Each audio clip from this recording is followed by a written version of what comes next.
Python చూస్ చేసుకుంటే non native వాడికి ఎన్ని ఆప్షన్స్ ఉన్నాయి నేర్చుకుందాం మనం. అందులో ఒక 6 కెరీర్ ఆప్షన్స్ చెప్తాను నేను ఈజీగా ఉండేలా. సో ఫస్ట్ థింగ్ డేటా అనలిస్ట్గా సెట్ అవ్వచ్చు.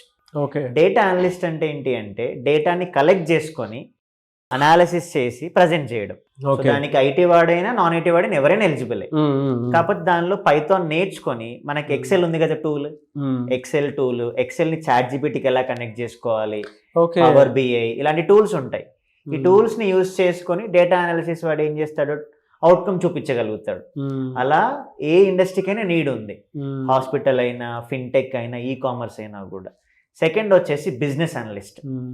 బిజినెస్ అనలిస్ట్ ఏం చేస్తాడంటే బిజినెస్కి కావాల్సిన ప్రాబ్లమ్ స్టేట్మెంట్ని అర్థం చేసుకొని దానికి సొల్యూషన్ ఇవ్వగలుగుతాడు. దానికి కోడింగ్ నాలెడ్జ్ అక్కర్లేదుగా. మార్కెట్ డిమాండ్ ఏముంది, కస్టమర్కి ఎలా చూపించాలి, good presentation skills plus dash board presentation. అలా బేసిక్ పైథాన్ తెలుసుకొని టూల్స్ ఉన్నాయి అనుకోండి, వాడికి అప్పర్ హ్యాండ్ ఉంటుంది. కొన్ని కంపెనీస్ అయితే 5 lakhs ప్యాకేజ్ ఇస్తాయి బిజినెస్ అనలిస్ట్కి.